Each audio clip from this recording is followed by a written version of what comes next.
viver do jeito que lhe agrada. Elas querem o nome de Jesus, elas querem a bênção de Jesus, mas elas querem criar e também pregar e viver a sua própria doutrina e viver do jeito que lhe agrada. Estas vestes representam justiça de homens, ideias humanas, estilos de vida que não agradam a Deus porque vêm de homens.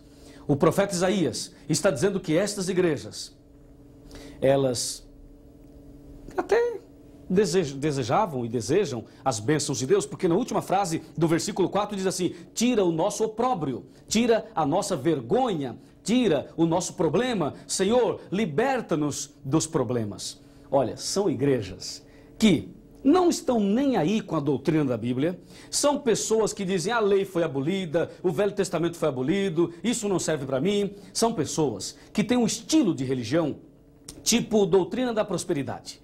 Vamos resolver o seu problema aqui e agora, o céu é aqui, você pode ser feliz aqui, está tudo muito bem aqui, e não ensinam a verdade. A doutrina destas igrejas não ficariam em pé quando nós colocarmos em acordo com a palavra de Deus. Essas doutrinas caem por terra quando nós comparamos os ensinamentos das igrejas modernas com a Bíblia Sagrada. Todas caem por terra. Sabe por quê? Porque são doutrinas de homens. Eu vou mostrar algumas doutrinas agora e você vai conferir comigo. Vamos lá. Algumas doutrinas de homens, algumas ideias humanas, alguma coisa que nunca veio de Deus. Deus não ensina. O profeta Isaías diz, são doutrinas de homens. Agora, vamos ler. Mateus 15, versículo 7. Hipócritas, bem profetizou Isaías. Olha que coisa impressionante. São Mateus e está falando de Isaías. E eu pergunto, onde foi que lemos a Bíblia agora há pouco? Em Isaías, não foi? Vejam aqui, observe, bem profetizou Isaías a vosso respeito, dizendo, este povo honra-me com os lábios, mas o seu coração está longe de mim. E diz o verso 9, e em vão me adoram, ensinando doutrinas que são preceitos de homens. De homens. Lembra? Comeremos nosso próprio pão? Doutrinas de homens. Isto é muito sério. Isto é muito grave. E a Bíblia denuncia isto. A Bíblia fala sobre isto. Na palavra de Deus, nós encontramos igrejas, encontramos pessoas, encontramos um povo que, infelizmente, usam a Bíblia, fazem oração, falam em nome de Jesus, fazem milagres, expulsam demônios e fazem tantos barulhos e tantas coisas que atraem as pessoas. No entanto, tudo isto Deus já falava na Bíblia. Estas meretrizes são igrejas prostitutas que prostituíram a palavra de Deus. E vou dar agora alguns exemplos de doutrinas de homens. Vou falar uma doutrina de homem da igreja mãe, da prostituta mãe. E vou falar algumas das filhas. Começando pela mãe. Você está preparado, né? Vamos lá. Você já foi batizado quando era bebezinho, recém-nascido? Batizaram você? Eu fui batizado quando era criança. E eu quero dizer a você, esta é uma doutrina bíblica ou de homens? Você é capaz de mostrar na Bíblia o batismo de criança? Se você mostrar, eu te dou um carro de presente. Que tal? Está a fim de ganhar um carro? Mas eu já vou te dizer, você não vai achar. Na Bíblia não existe batismo de criança. Entendeu?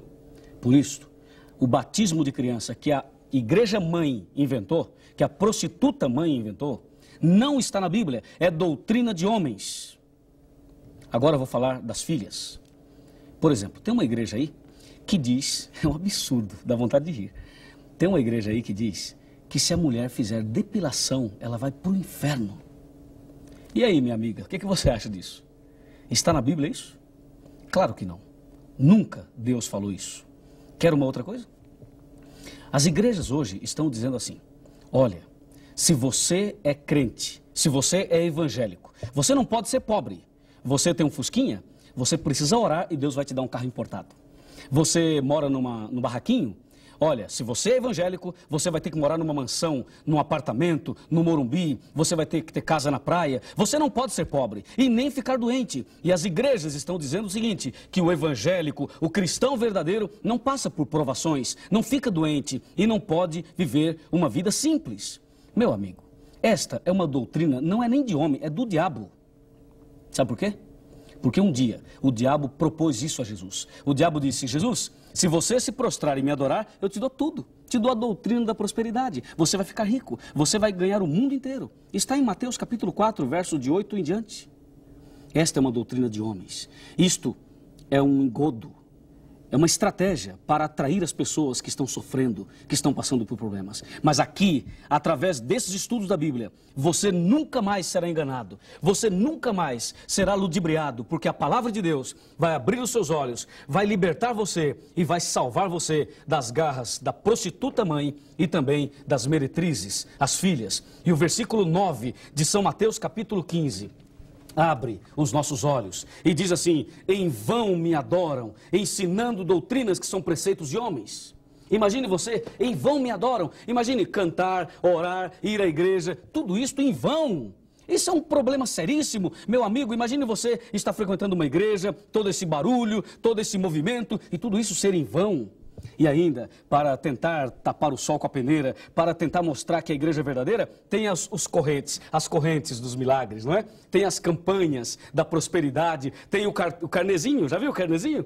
Tem também os envelopes. Olha, põe o seu pedido de oração, põe lá dentro também uma oferta. E de preferência, vem cá, de preferência uma oferta gorda, do tamanho da sua fé. Se você não tem fé, então você não é abençoado, entendeu? Mas se você tem fé, põe uma oferta gorda. Para com isso. Para com isso. Esses pastores, esses líderes deveriam orar e parar com isso, porque estão explorando as pessoas. Chega disso. Eu fico preocupado, sinceramente. E aí, eles começam a trabalhar de uma maneira muito interessante. Mateus capítulo 7, versículos de 21 a 23, já me abre os olhos. Eu posso falar isso com a maior tranquilidade. Eles pegam uma pessoa endemoniada. O pastor diz assim: coloca a mão na cabeça. Aí todo mundo coloca a mão na cabeça. E o pastor diz assim: fecha os olhos, todo mundo fecha os olhos. E o pastor diz assim: ô diabo, eu sei que você está aqui, então se manifesta agora. Imagina, que oração estranha. Aí cai uma pessoa, um homem ou uma mulher. E aí eles pegam aquela pessoa endemoniada, eles trazem no altar e ali começa um trabalho estranho no altar. E o pastor começa a entrevistar o demônio. Já imaginaram entrevistar Satanás? Isto dá ibope, não dá? Isto atrai as pessoas, você não acha? Então, o diabo tem o seu minuto de fama no corpo de uma pessoa. E nem sempre isto é mentira. Às vezes, isto é verdade. Na maioria das vezes é verdade. E então, Satanás, ele começa agora a ganhar um pouco de espaço. E o pastor começa a brincar com a pessoa. E o pastor diz assim: olha, qual o seu nome, demônio? E o demônio fala: meu nome é não sei o quê. E fala aqueles nomes, tranca isso, abre aquilo. Aliás, os pastores de hoje sabem o nome de todos os demônios, mas não conhecem os 10 mandamentos. É ou não é? Não conhece. Sabe o nome de tudo que é demônio, dos demônios, dos parentes do demônio, tudo que é demônio ele sabe. E aí ele começa: qual o seu nome? O demônio fala. Ele fala: anda pra cá, demônio. O demônio anda. Anda pra cá agora. O demônio também anda. E depois ele fala: agora, demônio, nós vamos expulsar você. E então ele começa a fazer uma jogada. Ele diz: demônio, em nome de São Benedito, sai. E o demônio não sai. Ele fala: tá vendo? São Benedito é fraco. Aí ele diz: demônio, em nome de Nossa Senhora Aparecida, sai. Aí o demônio não sai. Ele fala: tá vendo? Nossa Senhora também é fraca. E ele menciona alguns santos mais. E o demônio não sai. Aí ele diz para a igreja: agora todo mundo levanta a mão. Então todo mundo levanta a mão. E o pastor diz: vou contar até 3. E nós vamos expulsar esse demônio em nome de Jesus.